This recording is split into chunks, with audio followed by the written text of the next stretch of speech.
مرزا غالب کی یہ غزل ان کی شاعری کا ایک شاہکار ہے جو عشق، فلسفہ، خودداری اور انسانی جذبات کی گہرائی کو بیان کرتی ہے۔ غزل کے ہر شعر میں ایک الگ خیال، جذبہ، فلسفیانہ سوچ چھپی ہوئی ہے جو غالب کے مخصوص انداز بیان یعنی طنزیہ، فلسفیانہ اور جذباتی گہرائی سے مزین ہے۔ آئیے اس غزل کی شعر با شعر تشریح کرتے ہیں۔ شعر 1۔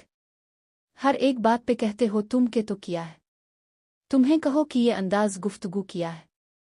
تشریح: غالب اپنے محبوب کسی ناقد سے خطاب کرتے ہیں جو ہر بات پر ان کی اہمیت کو کم کر کے کہتا ہے کہ اب تو کیا ہے، یعنی تمہاری کیا حیثیت ہے۔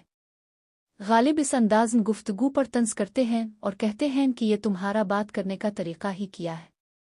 یہ شعر غالب کی خودداری اور ان کے فکری اعتماد کو ظاہر کرتا ہے۔ وہ اپنی اہمیت کو تسلیم کرنے کا مطالبہ کرتے ہیں۔ شعر 2۔ نہ شعلہ میں یہ کرشمہ، نہ برق میں یہ ادا، کوئی بتاؤ کہ وہ شوخ تند خو کیا ہے۔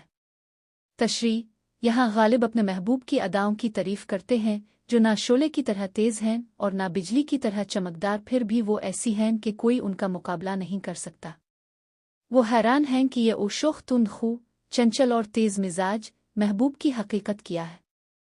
یہ شعر محبوب کی دلکشی اور اسرار کو بیان کرتا ہے جو غالب کے لیے ایک معمہ ہے۔ شعر 3۔ یہ رشک ہے کہ وہ ہوتا ہے ہم سخن تم سے، وگرنہ خوف بد ایموز ادو کیا ہے۔ تشریح: غالب حسد کا اظہار کرتے ہیں کہ ان کا محبوب کسی اور سے ہم کلام ہوتا ہے۔ وہ کہتے ہیں کہ اگر یہ حسد نہ ہو تو دشمن سے کیا ڈرنا، یعنی ان کے لیے اصل تکلیف دشمن کی دشمنی نہیں بلکہ محبوب کا دوسروں سے بات کرنا ہے۔ یہ شعر عاشقانہ حسد اور جذباتی شدت کو ظاہر کرتا ہے۔ شعر 4۔ چپک رہا ہے بدن پر لہو سے پیراہن، ہمارے جیب کو اب حاجت رفو کیا ہے۔ تشریح: یہ شعر غالب کی عاشقانہ تکلیف اور قربانی کی عکاسی کرتا ہے۔ وہ کہتے ہیں کہ ان کا لباس، پیراہن، خون سے چپک گیا ہے، یعنی عشق کی راہ میں انہوں نے بہت نقصان اٹھایا۔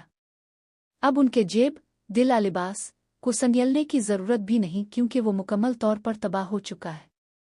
یہ عشق کی شدت اور خود کو قربان کر دینے کی تصویر ہے۔ شعر 5۔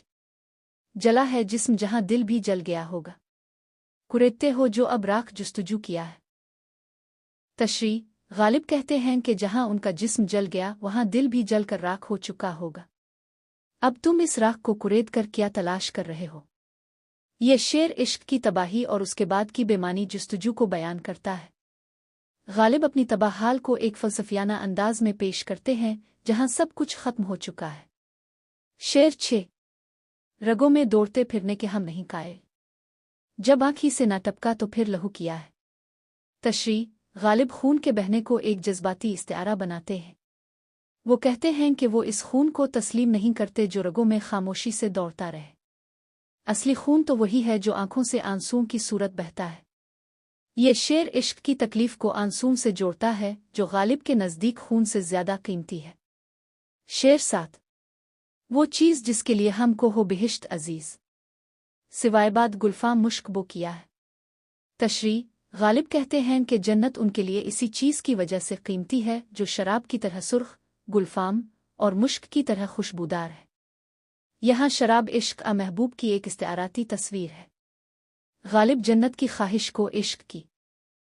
ویڈیو پسند آئے تو لائک، شیئر اور سبسکرائب کریں۔ سننے کا بہت شکریہ۔ ملتے ہیں اگلی ویڈیو میں، تب تک کے لیے اجازت دیجیے۔ خدا حافظ۔